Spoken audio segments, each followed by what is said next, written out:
Story time audio ബുക്സിലേക്ക് എല്ലാവർക്കും സ്വാഗതം. ജോസി വാകമറ്റം എഴുതിയ നോവൽ തടങ്കൽപ്പാളയം തുടരുന്നു. ഭാഗം 18. എസ്.ഐ. ശശിശങ്കറും ഔസേപ്പച്ചനും കയറി വരുന്നത് കണ്ട് ആനി ഭയചകിതയായി. മോന് ചോറ് കൊടുത്തുകൊണ്ട് വാതിൽപ്പടിയിൽ ഇരിക്കുകയായിരുന്നു അവൾ.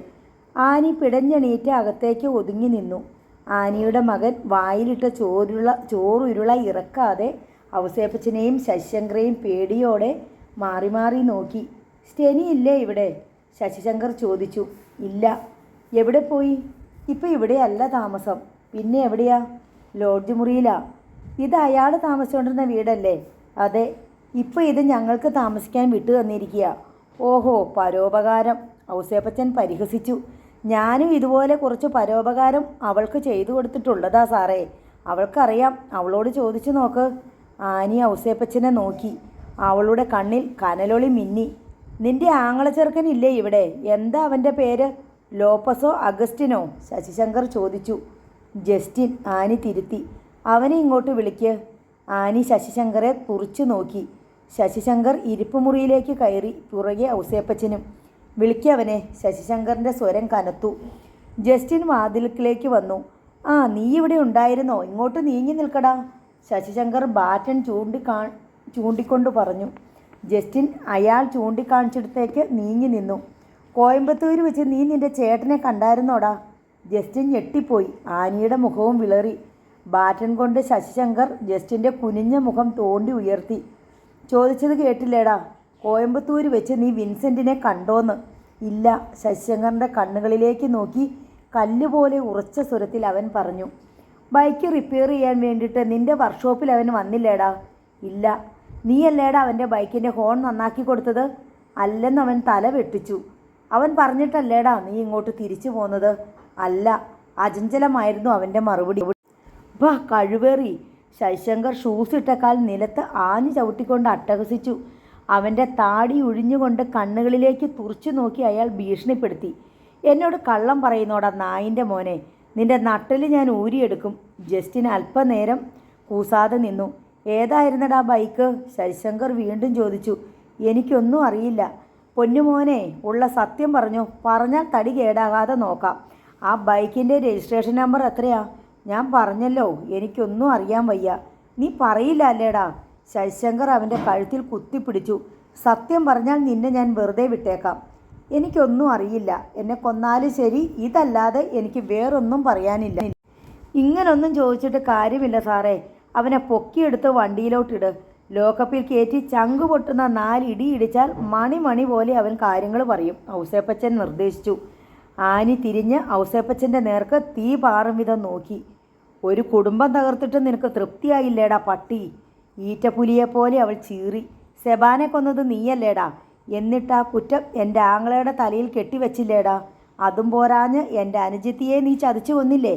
ഞങ്ങളുടെ വസ്തുവകളെല്ലാം നീ കള്ളപ്രമാണം ഉണ്ടാക്കി വഞ്ചിച്ചെടുത്തില്ലേ? ഇനി ഇവൻ്റെ ചോര കൂടി ഊറ്റി കുടിച്ചാലേ നിനക്ക് തൃപ്തിയാവുള്ളൂന്നുണ്ടെങ്കിൽ കൊണ്ടുപോടാ. കൊണ്ടുപോയി പച്ചയ്ക്ക് തിന്ന്.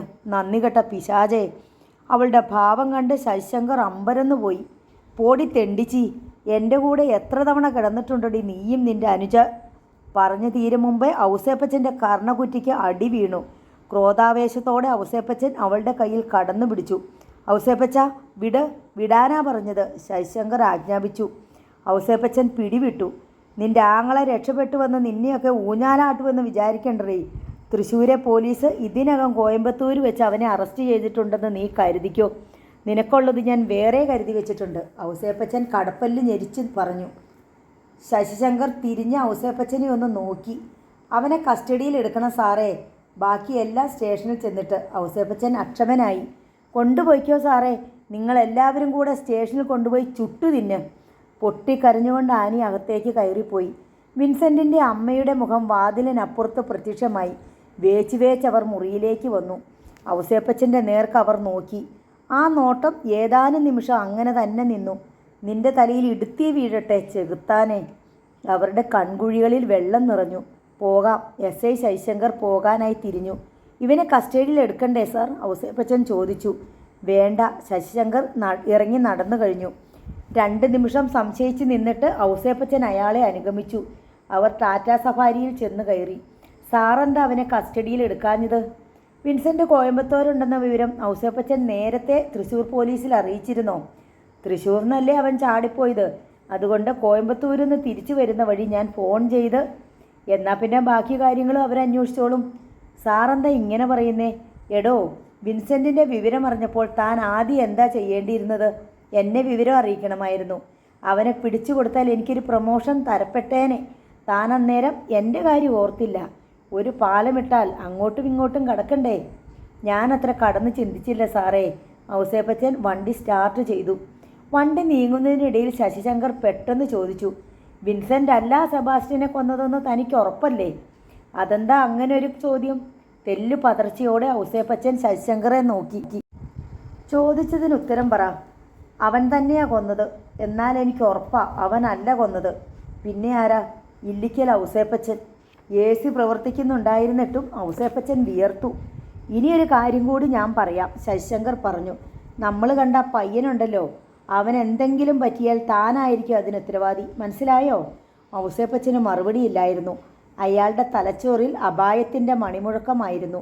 എവിടെയോ വഴി പിഴിച്ചിരിക്കുന്നു. വിതച്ച കാറ്റ് കൊടുങ്കാറ്റായി രൂപം കൊള്ളുന്നു.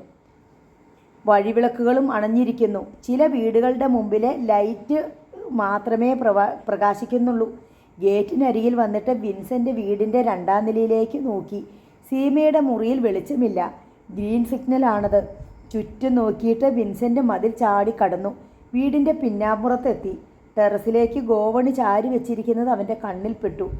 അല്പനേരം ശ്വാസം അടക്കി പിടിച്ച് പരിസരം നിരീക്ഷിച്ചിട്ട് അവൻ ഗോവണി കയറി മുകളിലെത്തി. ഗോവണി തൂക്കിയെടുത്ത് ശബ്ദമില്ലാതെ ടെറസിൽ വെച്ചു. തിരിഞ്ഞു നോക്കുമ്പോൾ വാതിലിനടുത്തൊരു നിഴൽ രൂപം. നെഞ്ചിലൊരാളിക്കത്തലുണ്ടായി. അടുത്ത നിമിഷം അത് മാറി. സീമയാണത്. വിൻസെൻറ്റിന് ഒരു താരല്യം അനുഭവപ്പെട്ടു. ഒപ്പം എന്തെന്നില്ലാത്ത മനഃശാന്തിയും. അഭയസ്ഥാനത്ത് എത്തിച്ചേർന്നിരിക്കുന്നു. വിരഹാർദ്രനെ പോലെ അവൻ അവളുടെ അടുത്തേക്ക് നീങ്ങി. ഇരുട്ടിൽ മുഖമത്ര വ്യക്തമല്ല, എന്നാലും കണ്ണുകളിലെ തിളക്കം കാണാം. രണ്ടുപേരും മുഖത്തോട് മുഖം നോക്കി നിമിഷങ്ങളോളം നിന്നു. അവൾ കൈയും അവൻ്റെ നേർക്ക് നീട്ടി. വിൻസെൻ്റ് വേവലാതിയോടെ അവളെ ആശ്ലേഷിച്ചു. മാതൃസവിധത്തിലണഞ്ഞ പൈതലിനെ പോലെ അവളുടെ ചുമലിൽ മുഖമർപ്പിച്ച് അങ്ങനെ തന്നെ നിന്നു. സീമ അവൻ്റെ തോളത്ത് മെല്ലെ തട്ടിക്കൊണ്ടിരുന്നു. അവൻ്റെ കണ്ണുകളിൽ ഈറൻ വന്നു നിറഞ്ഞുകൊണ്ടിരുന്നു. എത്ര നേരം അങ്ങനെ നിന്നുവെന്ന് അവരറിഞ്ഞില്ല.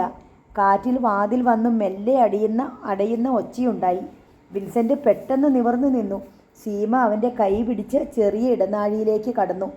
വാതിലടച്ച ശേഷം അവനെ തൻ്റെ മുറിയിലേക്ക് കൂട്ടിക്കൊണ്ടുപോയി. റൂമിൻ്റെ വാതിലും അടച്ചു. സീമ ടേബിൾ ലാമ്പ് പ്രകാശിപ്പിച്ചു. എനിക്കൊന്ന് കുളിക്കണം. ഈ ഡ്രസ്സൊക്കെ കഴുകിയിടണം. വേറെ മാറിയിടാനുണ്ടോ? അവൻ കയ്യിലിരുന്ന പ്ലാസ്റ്റിക് കവർ കാട്ടി. സീമ ബാത്റൂമിലെ ലൈറ്റ് ഇട്ട് കൊടുത്തു. ഡ്രസ്സ് ഇപ്പോൾ കഴുകണ്ട, അത് ഞാൻ പിന്നീട് ചെയ്തോളാം, അവൾ പറഞ്ഞു.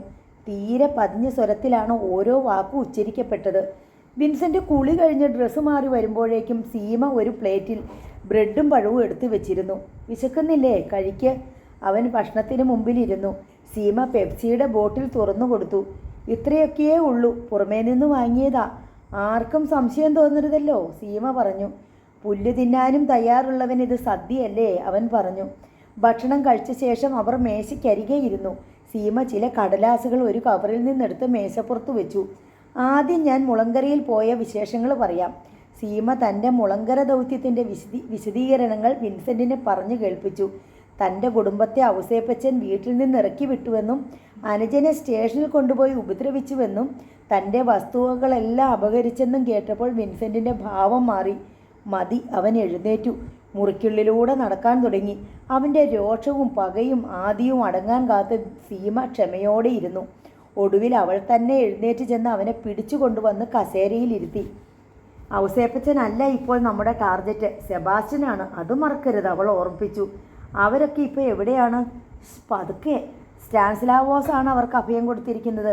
വിന്നിച്ചായൻ്റെ നല്ല ഫ്രണ്ടല്ലേ അയാൾ. അതേപ്പറ്റി ഓർത്ത് വിഷമിക്കണ്ട.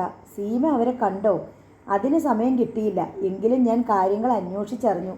സീമ മടക്കി വെച്ചിരുന്ന ഡയറി എടുത്ത് നിവർത്തി. ഇതാണ് വിജി പറഞ്ഞു തന്ന ഫോൺ നമ്പറുകൾ. അവൾ ഓരോ ഫോൺ നമ്പറും അവന് കാട്ടിക്കൊടുത്തു. അവ ഏതൊക്കെ സ്ഥലങ്ങളിൽ നിന്നുള്ള കോളുകളാണെന്ന് വിശദീകരിക്കുകയും ചെയ്തു. ഈ നമ്പർ കർണാടകയിലെ ചിക്ബലാപൂരിൽ നിന്നുള്ളതാണ്. 08156 ആണ് കോഡ്. ഇവിടുന്ന് 4 കോളേ വന്നിട്ടുള്ളൂ. ഞാൻ ഈ നമ്പറിലോട്ട് ട്രൈ ചെയ്ത് നോക്കി. അതൊരു ടെലിഫോൺ ബൂത്ത് ആണെന്ന് മനസ്സിലായി. സീമ അടുത്ത നമ്പറിൽ വിരൽ തൊട്ടു. ഈ കോഡ് 08155. ഗൗരീബദനൂരാണ് സ്ഥലം. ഈ നമ്പറിലാണ് കൂടുതൽ കോളുകൾ വന്നിരിക്കുന്നത്. എൻ്റെ ബലമായ സംശയം ചിക്ബലാപൂരിലോ ഗൗരീബദനൂരിലോ സെബാസ്റ്റ്യൻ ഉണ്ടെന്നാണ്. ഡയറിക്കുള്ളിൽ നിന്ന് സീമ കർണാടകയുടെ മാപ്പ് എടുത്ത് നിവർത്തി വെച്ചു. കർണാടകയിലെ കോലാർ ഡിസ്ട്രിക്റ്റിലാണ് ഈ ചിക്ബലാപൂരും ഗൗരീബദനൂരും. കോലാർന്ന് കേട്ടിട്ടില്ലേ? സ്വർണ്ണഖനികളുടെ സ്ഥലം. വിൻസെൻ്റ് തലയാട്ടി. അവൾ മറ്റൊരു റൂട്ട് മാപ്പ് എടുത്തു വെച്ചു. ഇത് Bangalore Hyderabad national highway AH7. ബാംഗ്ലൂരിൽ നിന്ന് യലഹങ്ക ദേവനഹള്ളി വഴി ചിക്ബലാപൂരിലെത്താൻ 46 കിലോമീറ്റർ. ചിക്ബലാപൂർ ഒരു ടൗൺഷിപ്പാണെന്നാണ് അറിഞ്ഞത്.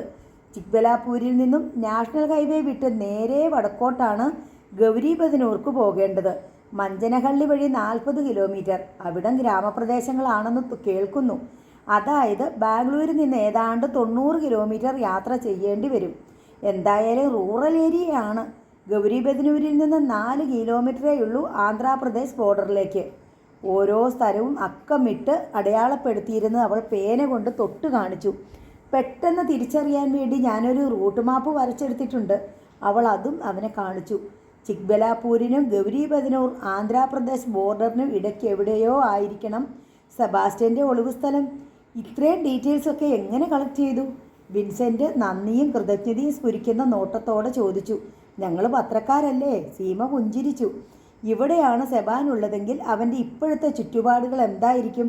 അതും ഞാനൊന്ന് കണക്കുകൂട്ടി നോക്കി. 3.5 കോടി രൂപയുടെ ആസ്തിയുമായി മുങ്ങിയവൻ എന്തായാലും കൂലിപ്പണി എടുക്കുകയായിരിക്കില്ലല്ലോ. എന്തെങ്കിലും ബിസിനസ് ചെയ്യണമെങ്കിൽ ടൗൺഷിപ്പ് കേന്ദ്രീകരിച്ചാകാനേ നിവൃത്തിയുള്ളൂ. കർണാടകത്തിൽ എല്ലായിടത്തും തന്നെ ധാരാളം മലയാളികൾ ഉള്ളതിനാൽ ടൗണിനോട് ബന്ധപ്പെട്ട് എന്തെങ്കിലും ചെയ്യാൻ അയാൾക്ക് ധൈര്യമുണ്ടാവില്ല. പുറമേക്ക് അധികം സമ്പർക്കമില്ലാത്ത ഒതുങ്ങിയ ഒരു സ്ഥലം, ഏതെങ്കിലും ഒരു റിമോട്ട് വില്ലേജ്, അവിടെ തോട്ടമോ ഫാം ഹൗസോ അങ്ങനെ എന്തെങ്കിലും. എൻ്റെ ഒരു നിഗമനമാണ്. ധാരാളം കൃഷികളുണ്ടല്ലോ കർണാടകയിൽ. കാപ്പി, ഓറഞ്ച്, മുന്തിരി അങ്ങനെ. സീമയുടെ കണക്കുകൂട്ടൽ ശരിയായിരിക്കാമെന്ന് വിൻസെൻറ്റിനും തോന്നി. ഞാൻ എന്താണ് ചെയ്യേണ്ടതെന്ന് സീമയ്ക്കേ അറിയൂ. പറയാം. ഇവിടുന്ന് നേരെ ബാംഗ്ലൂർ ട്രെയിനിൽ പോയാൽ മതി. അവിടെ നിന്ന് ഗൗരീബദനൂർ. ടിക്കറ്റ്, പണം, മറ്റ് സൗകര്യങ്ങൾ. പണം ഞാൻ കരുതി വെച്ചിട്ടുണ്ട്. ഡ്രസ്സ് വേണ്ടത്രയും ബാംഗ്ലൂരിൽ ചെന്നിട്ട് എടുത്താൽ മതി. നാളെ രാത്രിയിൽ പുറപ്പെടാം. ടിക്കറ്റ് ശരിയാകണമല്ലോ. അത് ഞാൻ നാളെ എങ്ങനെയെങ്കിലും ഏർപ്പാടാക്കാം. അതുവരെ അതാണൊരു പ്രശ്നം. മുറിയിൽ കഴിയാൻ പറ്റില്ല. ഇതിന് മുകളിലെ വാർക്കപ്പുറത്ത് ഒരു പകൽ മുഴുവൻ അനങ്ങാതെ കിടക്കാൻ പറ്റുമോ? പുറമേന്ന് ആരെങ്കിലും കാണുമോ? അടുത്ത വീട്ടിലെ ടെറസിലോ മറ്റോ നിന്ന് നോക്കിയാൽ അത്ര പൊക്കമുള്ള വീടൊന്നും അടുത്തില്ല. മാത്രമല്ല വാർക്കയ്ക്ക് മുകളിൽ വേനൽക്കാലത്തെ ചൂടടിക്കാതിരിക്കാൻ 6 അടി പൊക്കത്തിൽ അലുമിനിയം ഷീറ്റ് വിരിച്ചിട്ടുമുണ്ട്. ഒരു തട്ടുംപുറം പോലെ തോന്നും. വാട്ടർ ടാങ്ക് വെച്ചിരിക്കുന്നതും അതിന് കീഴിലാ. പെട്ടെന്ന് ആരുടെയും കണ്ണിൽപ്പെടാൻ സാധ്യതയില്ല. അല്ലെങ്കിൽ എഴുന്നേറ്റ് നിൽക്കണം. അവിടെ സേഫാണെന്ന് സീമയ്ക്ക് ഉറപ്പുണ്ടോ? അങ്ങോട്ട് ആരും കയറി വന്നില്ലെങ്കിൽ പേടിക്കാനില്ല. അങ്ങനെ ആരെങ്കിലും കയറി വരാറുണ്ടോ? വാട്ടർ ടാങ്ക് ക്ലീൻ ചെയ്യാൻ ആണ്ടിലൊന്ന് കയറിയെങ്കിലായി. അത്രയേ ഉള്ളൂ. വെളുപ്പിന് 3:30 മണി വരെ സീമയും വിൻസെൻറ്റും കൂടിയിരുന്ന് ചിക്ബലാപൂരിൽ ചെന്നിട്ട് ചെയ്യേണ്ട കാര്യങ്ങൾ വളരെ വിശദമായി ചർച്ച ചെയ്ത് ഒരു തീരുമാനത്തിലെത്തി. അതിനുശേഷം അവൻ പിൻഭാഗത്തെ ടെറസിലെത്തി. ഗോവണി ചാരി വെച്ച് 2 പേരും 2-ാം നിലയുടെ വാർക്കപ്പുറത്ത് കയറി.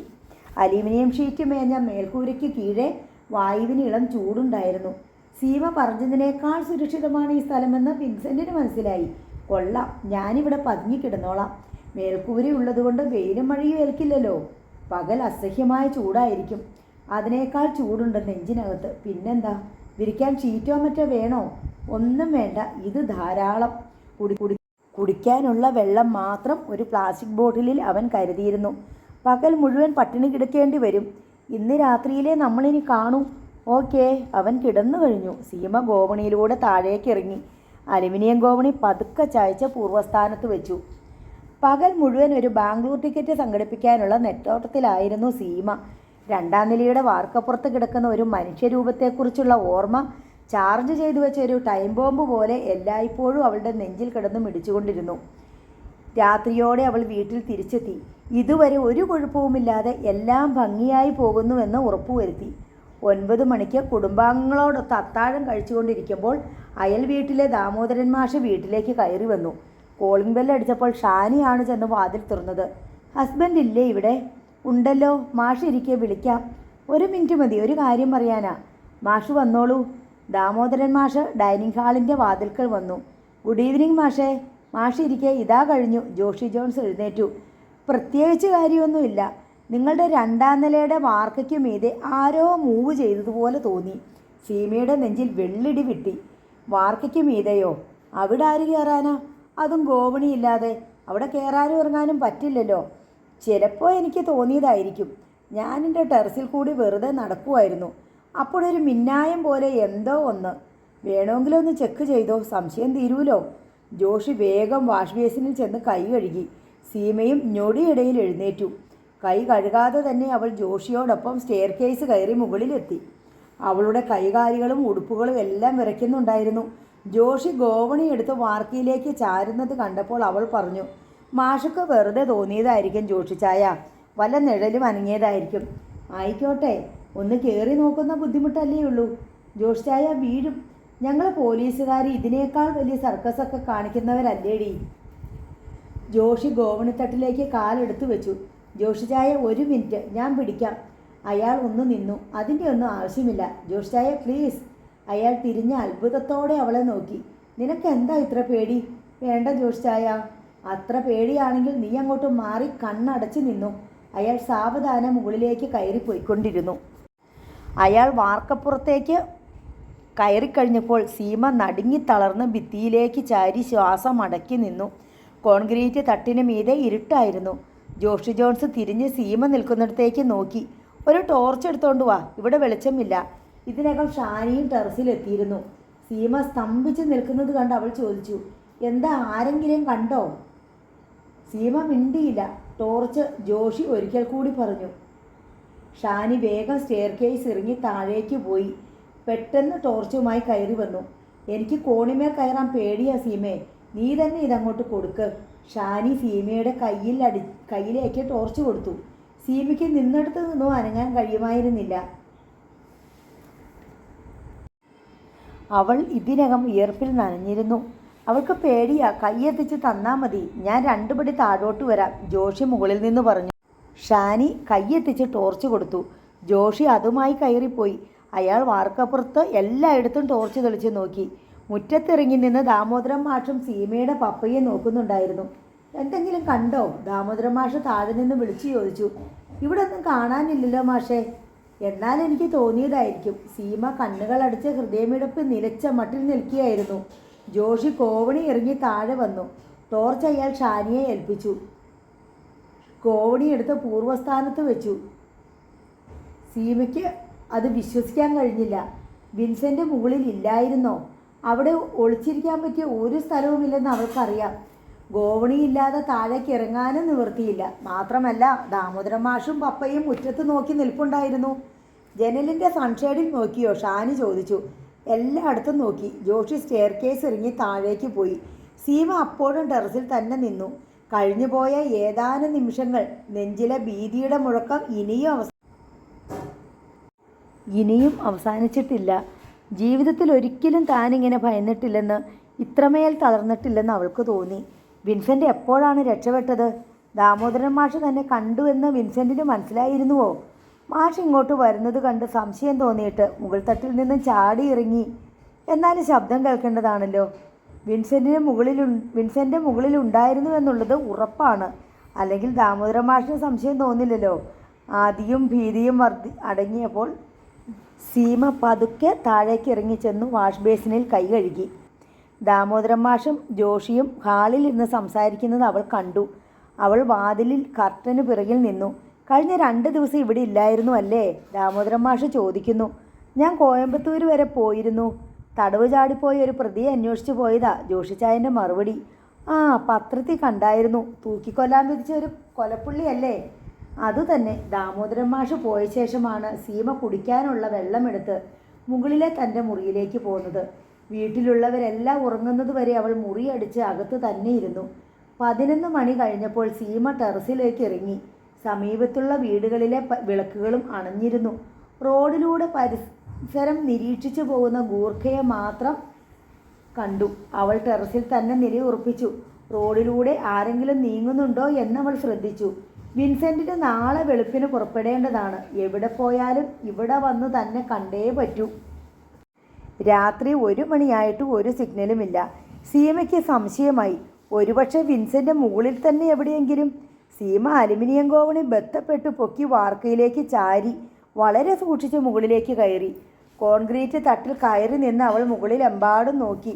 അരണ്ട വെളിച്ചമേയുള്ളൂ. വിൻസെന്റ് കിടന്ന ഭാഗത്തേക്ക് അവൾ തപ്പി തടഞ്ഞു ചെന്നു. അവിടെ ശൂന്യമായി കാണപ്പെട്ടു. അവൾ തിരികെ പോരാൻ ഭാവിക്കുമ്പോൾ ഒരടക്കിയ വിളിയൊച്ച കേട്ടു. സീമേ! അവൾ ഞെട്ടിത്തിരിഞ്ഞു. ഗോളാകൃതിയിലുള്ള ഫൈബർ ടാങ്കിന് മീതെ ഒരു തല കണ്ട് അവൾ അന്താളിച്ചു. പിന്നെ വേഗം ടാങ്കിനടുത്തേക്ക് ചെന്നു. 800 ലിറ്റർ വെള്ളം കൊള്ളുന്ന വാട്ടർ ടാങ്കിനുള്ളിൽ നിൽക്കുകയായിരുന്നു വിൻസെന്റ്. ടാങ്കിൻ്റെ അടപ്പ് അവൻ കയ്യിലെടുത്ത് പിടിച്ചിട്ടുണ്ട്. ജീസസ്, എന്താ ഇത്? സീമ അത്ഭുതസ്തബ്ധയായി. എനിക്ക് പുറത്തു കിടക്കാൻ വയ്യ. ഇതിനകത്താകെ 10-20 ലിറ്റർ വെള്ളമേയുള്ളൂ. ഞാൻ ഇറങ്ങാൻ നോക്കിയാൽ ഈ സാധനം മറിയും. ഇതിനകത്തായിരുന്നോ വിൻസെന്റ് ഇത്രയും നേരം? സീമ അത്ഭുതത്തോടെ ചോദിച്ചു. അല്ലാതെ എന്തു ചെയ്യും? കുടുങ്ങിപ്പോയില്ലേ? എന്താണ് സംഭവിച്ചതെന്ന് വിൻസെന്റ് അവളോട് വിവരിച്ചു. വിൻസെന്റ് വാർക്കയ്ക്ക് മേതെ ഇരിക്കുമ്പോഴാണ് ടെറസിൽ നിന്ന് സംഭാഷണം കേട്ടത്. പിറകെ ഗോവണി ചാരുന്ന ഒച്ചയും കേട്ടു. അപകടം മനസ്സിലായപ്പോൾ ചാടി എഴുന്നേറ്റ് രക്ഷപ്പെടാൻ ഉഴറി അങ്ങിങ്ങ് നോക്കി. ഒരു മാർഗവും കണ്ടില്ല. അപ്പോഴാണ് ഫൈബർ ടാങ്ക് കണ്ണിൽപ്പെട്ടത്. ടാങ്കിൻ്റെ അടപ്പ് തുറന്ന് അതിനകത്ത് ചാടുമ്പോഴേക്കും ഗോവണിയുടെ മുകളറ്റം വാർക്കയ്ക്ക് മീതെ കണ്ടു. ടാങ്കിലേക്ക് തല പൂഴ്ത്തി മുകളിൽ അടപ്പിട്ട് മൂടി. ടാങ്കിലപ്പോൾ പാതിയോളം വെള്ളം ഉണ്ടായിരുന്നു. ജോഷി കയറി വന്ന് നോക്കുമ്പോഴെല്ലാം അവൻ ടാങ്കിനുള്ളിൽ ശ്വാസം അടക്കി പിടിച്ചിരിക്കുകയായിരുന്നു. ആരെങ്കിലും കണ്ടാലോ എന്ന് ഭയന്ന് ടാങ്കിനുള്ളിൽ നിന്ന് അവൻ പുറത്തിറങ്ങാതെ കാത്തിരുന്നു. താഴെ വീട്ടുപയോഗമനുസരിച്ച് ടാങ്കിലെ ജലനിരപ്പ് താണുപോയിക്കൊണ്ടിരുന്നു. ഒരാൾക്ക് കഷ്ടിച്ചിറങ്ങാനുള്ള വാവട്ടമേ ഉള്ളൂ ടാങ്കിന്. പകുതിയെങ്കിലും വെള്ളമില്ലാതെ അതിൽ നിന്നും പുറത്തിറങ്ങാൻ വയ്യ. ഞാൻ ഉടൻ വരാം. അവൾ ഗോവണി ഇറങ്ങി താഴേക്ക് പോയി. ശബ്ദമുണ്ടാക്കാതെ സ്റ്റെയർ കേസ് ഇറങ്ങി അടുക്കളയിലെത്തി. വെള്ളമടിക്കുന്ന മോട്ടോർ പമ്പിൻ്റെ സ്വിച്ച് ഇട്ടു. വീട്ടിനുള്ളിൽ എല്ലാവരും ഉറക്കമായിരുന്നു. മോട്ടോർ 10 മിനിറ്റോളം സമയം പ്രവർത്തിപ്പിച്ചിട്ട് സ്വിച്ച് ഓഫ് ചെയ്തു. വീണ്ടും ഗോവണി കയറി മുകളിലെത്തി. വിൻസെൻ്റ് അപ്പോഴേക്കും ടാങ്കിന് പുറത്തിറങ്ങി കഴിഞ്ഞിരുന്നു. മൈ ഗോഡ്, ഞാൻ എത്രമാത്രം പേടിച്ചെന്നറിയാമോ? ജോഷിച്ചായൻ വാർക്കപ്പുറത്തേക്ക് കയറി വന്നപ്പോൾ ഹൃദയസ്തംഭനം വന്ന് മരിച്ചു വീഴുമെന്ന് തോന്നിപ്പോയി. സീമ വേവലാതിയോടെ പറഞ്ഞു. ഞാനും കുറച്ചൊന്നും അല്ല പേടിച്ചത്. ആകെ നനഞ്ഞൊലിച്ച് നിന്ന വിൻസെൻ്റ് പറഞ്ഞു. സീമ അവനെയും കൊണ്ട് താഴെ ഇറങ്ങി. വിൻസെൻ്റ് കുളിമുറിയിൽ കയറി നനഞ്ഞ വേഷം മാറി ടവലെടുത്ത് ഉടുത്തു. സീമ വിൻസെൻറ്റിൻ്റെ മുഷിഞ്ഞ ഡ്രസ്സ് കഴുകി ഫാനിന് കീഴെ ഉണങ്ങാനിട്ടു. അവൾ വേഗം അത് അയൺ ചെയ്തു കൊടുത്തു. പെട്ടെന്ന് വിൻസെൻ്റ് അത് ധരിച്ചു. ടിക്കറ്റ് കിട്ടിയോ? ട്രെയിൻ ടിക്കറ്റ് ഇല്ല. പിന്നെ ഞാൻ ആലോചിച്ചപ്പോൾ ബസ്സിന് പോകുന്നതാ സുരക്ഷിതമെന്ന് തോന്നി. ടൗണിലെ ഒരു ട്രാവൽ ഏജൻസിയിൽ ചെന്ന് ഒരു ബാംഗ്ലൂർ ടിക്കറ്റ് റിസർവ് ചെയ്തിട്ടുണ്ട്. ലക്ഷറി കോച്ചാണ്. ബസ്സാകുമ്പോൾ 40-45 പേരേ ഉള്ളൂ. ട്രെയിനിൽ യാത്രക്കാർ മാറി മാറി കയറിക്കൊണ്ടിരിക്കും. മാത്രമല്ല ബോഗികളിലൂടെ യാത്രക്കാർ അങ്ങോട്ടും ഇങ്ങോട്ടും സഞ്ചരിക്കുകയും ചെയ്യും. ആർക്കെങ്കിലും സംശയം തോന്നിയാൽ. എപ്പോഴാണ് ബസ്? വെളുപ്പിന് 5:30 മണിക്ക്. ഞാൻ എങ്ങനെ ട്രാവൽ ഏജൻസിയിൽ ചെല്ലും? ഞാൻ കൊണ്ടുപോയി വിടും എൻ്റെ സ്കൂട്ടറിൽ. സപ്ലിമെൻറ്റിൻ്റെ പേജ് നോക്കാൻ ഓഫീസിലേക്കെന്നും പറഞ്ഞ് ഞാൻ ഇവിടെ നിന്ന് ഇറങ്ങിക്കൊള്ളാം. വിന്നിച്ചായൻ കുറച്ച് നേരത്തെ ഇവിടെ നിന്ന് ഇറങ്ങി പതുക്കെ നടന്നാൽ മതി. വഴിയിൽ വെച്ച് ഞാൻ വണ്ടിയിൽ കയറ്റിക്കോളാം. വിൻസെൻ്റ് അത് സമ്മതിച്ച് തലയാട്ടി. വിന്നിച്ചായൻ ബാംഗ്ലൂർ ചെന്നിട്ട് എന്നെ വിളിക്കണം. വേഷത്തിലും രൂപത്തിലും ഒക്കെ ഒരു ചേഞ്ച് വരുത്തിയിട്ടേ ഗൗരീബദനൂർക്ക് പോകാവൂ. ക്ലീൻ ഷേവ്, മുടി പറ്റ വെട്ടിക്കണം. ഒരു തമിഴ് ലൂക്ക് തോന്നിക്കുന്ന വേഷം മതി. കളിപ്പാട്ടങ്ങൾ വിൽക്കുന്ന കടകളിൽ കിട്ടും. കുട്ടികൾ കളിക്കാൻ വെക്കുന്ന തരം കൃത്രിമ പല്ല്. അത് വാങ്ങി മുൻവരിപ്പല്ലിന് മീതെ ഫിറ്റ് ചെയ്താൽ മുഖച്ഛായ തന്നെ മാറിപ്പോകും. പല്ലുന്തിയ ഏതോ ഒരുവനാണെന്നേ തോന്നൂ. മലയാളം സംസാരിക്കരുത്.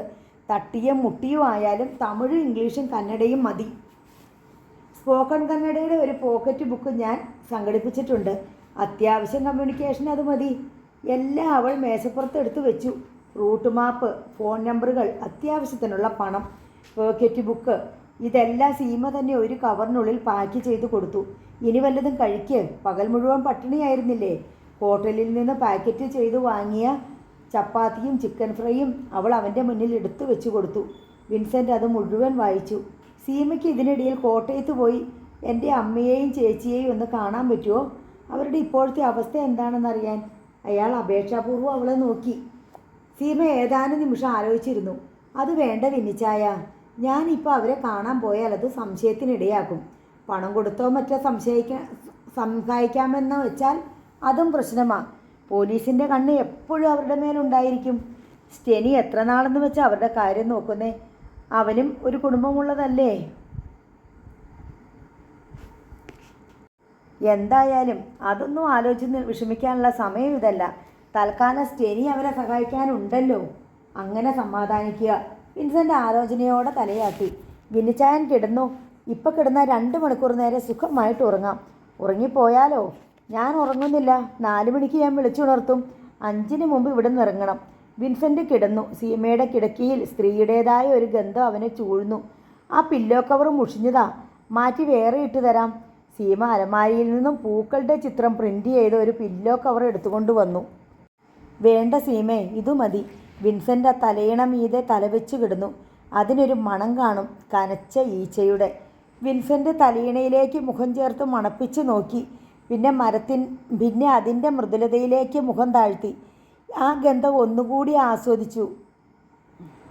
മുഖം മെല്ലെ തിരിച്ചു കുസൃതി കലർന്ന ചിരിയോടെ അവളോടവൻ പറഞ്ഞു, ചെമ്പകപ്പൂവിൻ്റെ മണമാണിതിന്. സീമയുടെ ശരീരത്തിൻ്റെ ആണോ അതോ മനസ്സിൻ്റെ ആണോ? സീമയുടെ മുഖത്ത് അരുണവർണ്ണം കലർന്നു. കൊലക്കയറ കഴുത്തിൽ, എന്നാലും കോളേജ് റോമിയാണെന്ന വിചാരം. ശാസനയും കൊഞ്ചലും സ്നേഹവും കൂടിക്കലർന്ന സ്വരത്തിൽ അവൾ പറഞ്ഞു, ആയിക്കോട്ടെ, എന്നാലും എനിക്കിപ്പോൾ ഈ മണം ഇഷ്ടമാണ്.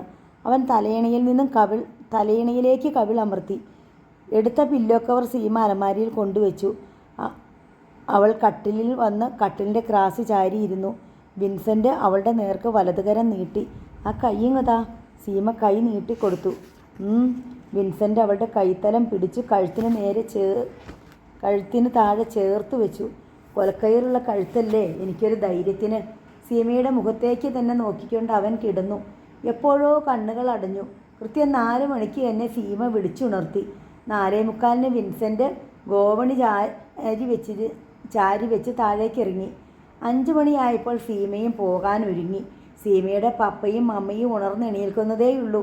5 മണിക്കാണ് അവരുടെ സമയം.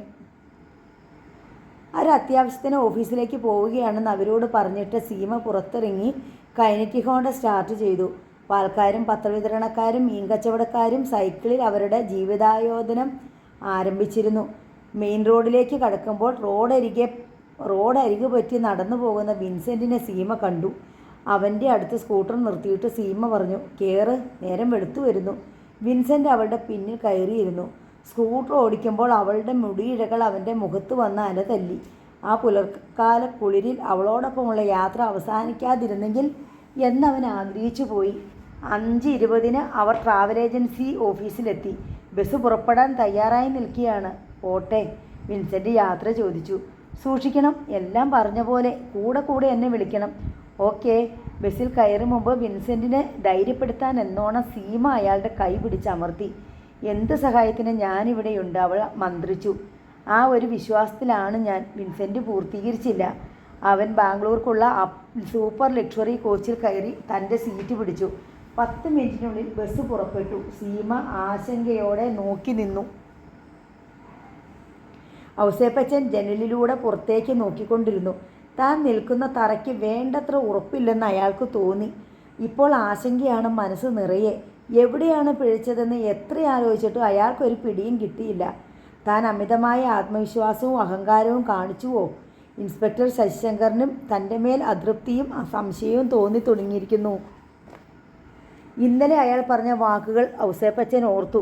സെബാസ്റ്റ്യനെ കൊന്നത് ഇല്ലിക്കൽ ഔസേപ്പച്ചനാണെന്ന് അയാൾക്ക് ഉറപ്പുണ്ടത്രേ. അതിനർത്ഥം വിന്നി അല്ല സെബാസ്റ്റ്യൻ്റെ കൊലയാളി എന്ന് അയാൾ മനസ്സിലാക്കിയിട്ടുണ്ടെന്ന് തന്നെ. സെബാൻ കൊല്ലപ്പെട്ട രാത്രിയിൽ വിന്നിയും വിജിയും കോട്ടയത്തെ ഒരു ഹോട്ടലിൽ താമസിക്കുകയായിരുന്നു എന്ന് അയാൾക്ക് വ്യക്തമായി അറിയാം. വിജിയുടെ വീട്ടുകാരുടെ സമ്മർദ്ദം മൂലമാകാം അയാൾ അതന്ന് മൂടിവെച്ചത്. പിന്നീട് താൻ അയാളെ മദ്യം നൽകി സൽക്കരിച്ച വേളയിൽ അറിയാതെ അയാളുടെ നാവിൽ നിന്ന് ആ സത്യം വീണുപോവുകയായിരുന്നു. ഔസേപ്പച്ചൻ ഒരു കയ്യിൽ മദ്യം നിറച്ച ഗ്ലാസും മറ്റേ കയ്യിൽ പുകയുന്ന സിഗരറ്റുമായി ഹാളിലൂടെ നടന്നു. താൻ കെട്ടിപ്പടുത്ത കോട്ടയിൽ എവിടെയൊക്കെയോ വിള്ളലുകൾ വീണിരിക്കുന്നു. തനിക്കെതിരെ എവിടെയൊക്കെയോ നിഗൂഢമായ കരുനീക്കങ്ങൾ നടക്കുന്നതുപോലെ ഒരു തോന്നൽ. ആരോ തന്നെ നിരന്തരം പിന്തുടരുന്നത് പോലെ ഒരു അജ്ഞാത ഭീതി. എല്ലാവരെയും സംശയത്തോടെ മാത്രമേ കാണാൻ കഴിയുന്നുള്ളൂ. വിന്നി ജയിൽ ചാടുന്നതുവരെ എല്ലാം സുരക്ഷിതമായിരുന്നു. എല്ലാ കരുക്കളെയും വെട്ടിനിരത്തി മുന്നേറുകയായിരുന്നു താൻ. അനങ്ങാൻ പോലും ആവാത്ത വിധം എതിർപക്ഷത്തെ രാജാവ് സകല കരുക്കളാലും കുടുങ്ങിക്കഴിഞ്ഞിരുന്നു. രാജാവ് ഇപ്പോൾ കളത്തിന് പുറത്തേക്ക് ചാടി രക്ഷപ്പെട്ടിരിക്കുന്നു. ആരാണ് അവനെ സഹായിക്കാനുള്ളത്? ബലവത്തായ ഏതോ കരങ്ങൾ അവനെ കാത്തു സംരക്ഷിക്കുന്നുണ്ട്. വിജിയുടെ സഹായം ഉണ്ടോ അവന്? അറിയില്ല. വിജി ഇനി തനിക്ക് ഭാരമാണ്. വിന്നി ഒളിവിൽ കഴിയുന്ന കാലത്തോളം താൻ അവളെ വിശ്വസിച്ചുകൂടാ. അവളെ തൻ്റെ ജീവിതത്തിൽ നിന്ന് ഒഴിവാക്കേണ്ട സമയമായിരിക്കുന്നു. ഇപ്പോഴൊരു കൊലപാതകം എത്ര ബുദ്ധിപൂർവമായി ആസൂത്രണം ചെയ്താലും അത് തനിക്ക് വിപത്തായി തീരാനേ വഴിയുള്ളൂ. കാരണം തൻ്റെ സമയം ചീത്തയാണ്. ജൂലിയെപ്പോലെ അവൾ ആത്മഹത്യ ചെയ്യട്ടെ, അതിനവസരമുണ്ടാക്കി കൊടുത്തേക്കാം. ഔസേപ്പച്ചൻ ഗ്ലാസ്സിലിരുന്നത് വായിലേക്ക് കമിഴ്ത്തി. ഗേറ്റിനരികിൽ ഒരു പോലീസ് ജീപ്പ് വന്നു നിൽക്കുന്നത് അയാൾ കണ്ടു. കാവൽക്കാർ ഗേറ്റ് തുറക്കുന്നു. ജീപ്പ് മുറ്റത്തേക്ക് വരികയാണ്. ഇൻസ്പെക്ടർ ശശിശങ്കറാണ് അതിലുള്ളതെന്ന് ഔസേപ്പച്ചന് മനസ്സിലായി. ശശിശങ്കറെ കാവൽക്കാരും തടഞ്ഞില്ല. ഔസേപ്പച്ചൻ ഡോർ തുറന്നു കൊടുത്തു. Hello inspector. കൈനീട്ടിക്കൊണ്ട് ഔസേപ്പച്ചൻ ചിരിച്ചു. ഞാൻ ഇന്നല്പം നേരത്തെ തുടങ്ങി വെച്ചു. നമുക്ക് മുകളിലേക്ക് പോകാം. സോറി, ഞാൻ അതിനല്ല വന്നത്. ശശിശങ്കറിൻ്റെ സ്വരത്തിൽ സൗമ്യത തീരെയില്ലായിരുന്നു. എനിക്ക് നിങ്ങളുടെ ഭാര്യയെ കണ്ട് അല്പം സംസാരിക്കാനുണ്ട്. അയാൾ ശശിശങ്കറെ സൂക്ഷിച്ചു നോക്കി. എന്താ സാറേ കാര്യം? ചില വിവരങ്ങൾ ചോദിച്ചറിയാനാണ്. എന്ത് വിവരങ്ങൾ? എന്നോട് ചോദിക്കാമല്ലോ. അല്ലെങ്കിൽ സാർ പറഞ്ഞാൽ ഞാൻ തന്നെ അവളോട് ചോദിക്കാമല്ലോ. പോരാ, എനിക്ക് വിജിയോട് നേരിട്ട് സംസാരിക്കണം. ഞാൻ അവളെ ഇങ്ങോട്ട് വിളിക്കാം. അതും പോരാ ഔസേപ്പച്ച, എനിക്ക് സ്വകാര്യമായി വിജിയോട് സംസാരിക്കണം. അത് പറ്റില്ലല്ലോ ഇൻസ്പെക്ടർ സാർ. ഔസേപ്പച്ചൻ്റെ ഭാവം മാറി. മുഖം മുറുകി വന്നു. പറ്റണമല്ലോ. എൻ്റെ അനുവാദമില്ലാതെയോ? അതിലെ ഭീഷണി ശശിശങ്കറിന് മനസ്സിലായി. ഇട്ടിച്ചാ. ശശിശങ്കർ ജീപ്പിലേക്ക് നോക്കി വിളിച്ചു. ഹെഡ് കോൺസ്റ്റബിൾ ഇട്ടിച്ചൻ ജീപ്പിൽ നിന്നും ഇറങ്ങി. പിറകെ 5 or 6 കോൺസ്റ്റബിൾമാരും. പോലീസ് കരുതി തന്നെയാണ് വന്നിരിക്കുന്നതെന്ന് ഔസേപ്പച്ചന് മനസ്സിലായി. ആൻഡോ. ഔസേപ്പച്ചൻ സിറ്റൗട്ടിൽ നിൽക്കുന്ന തൻ്റെ അനുചരനെ വിളിച്ചു. ആൻഡോ വാതിൽക്കിലേക്ക് വന്നു. ഗേറ്റിൽ നിൽക്കുന്നവരോട് ഇങ്ങോട്ട് വരാൻ പറ. ഹെഡ് കോൺസ്റ്റബിൾ ഇട്ടിച്ചൻ അകത്ത് കടന്നപ്പോഴേക്കും ഔസേപ്പച്ചൻ ചെന്ന് വാതിലടച്ചു. നോവൽ നാളെ തുടരും.